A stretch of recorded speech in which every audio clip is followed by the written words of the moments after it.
السلام علیکم ورحمۃ اللہ وبرکاتہ۔ جمعۃ الوداع کیا ہے، اس کی شرعی حیثیت کیا ہے اور کیا یہ بدعت ہے، اسی موضوع پہ آج کی تھوڑی سی گفتگو ہوگی۔ ناظرین کرام، رمضان المبارک کے آخری جمعے کو عام طور پہ لوگ الوداعی جمعہ، جمعۃ الوداع کے نام سے یاد کرتے ہیں، اور اس حوالے سے یہ عام طور پہ لوگوں میں نظر آتا ہے کہ ایک اضافی خوشی نظر آتی ہے، ایک ایکسٹرا خوشی نظر آتی ہے، اور بعض علاقوں میں تو باضابطہ اس کا اہتمام کیا جاتا ہے، نئے کپڑے بنوائے جاتے ہیں الوداع کے لیے الگ اور عید کے لیے الگ، گویا اس کو ایک چھوٹی عید کے طور پہ لوگ مناتے ہیں۔ یہ ایک پہلو ہے۔ دوسرا پہلو کہ اس کی حیثیت کیا ہے، اس پہ جب ہم تلاش کرتے ہیں تو ہمیں کہیں ملتا ہے کہ یہ بدعت ہے، کہیں ملتا ہے کچھ اور، کہیں ملتا ہے کچھ اور۔ تو آج ہم جانیں گے کہ اس کی حقیقت کیا ہے۔ الوداعی جمعہ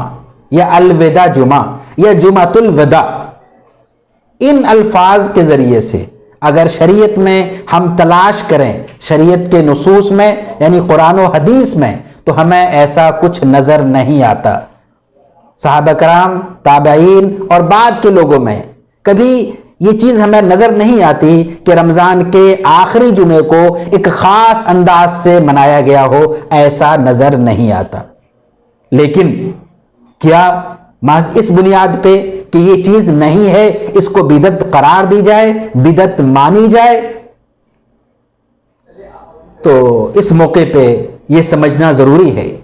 کہ حضرت عائشہ کی روایت ہے، وہ فرماتی ہیں کہ رسول اللہ صلی اللہ علیہ وسلم نے یہ وضاحت فرما دی۔ آپ کا یہ ارشاد ہے، من احدث فی امرنا ھذا ما لیس منہ فہو رد۔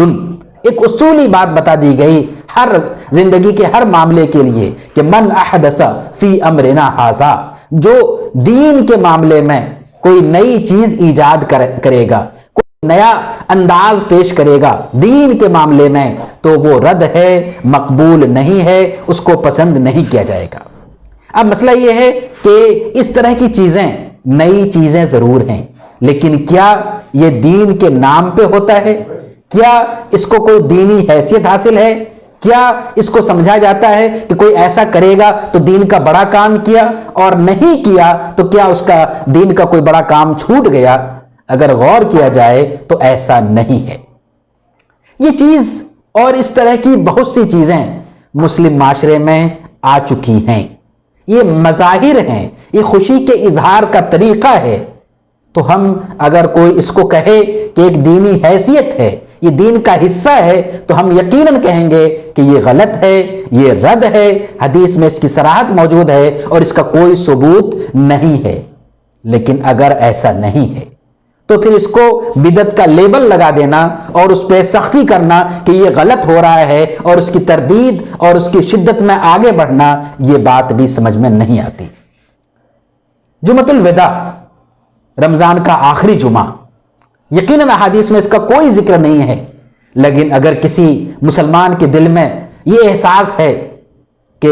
رمضان المبارک کا مہینہ ملا، اس کے جمعے ملے، اور یہ رمضان کا آخری جمعہ ہے جو جا رہا ہے، اگر یہ احساس کسی کے اندر ہے اور اس احساس کی بنیاد پہ کچھ وہ اہتمام کرتا ہے،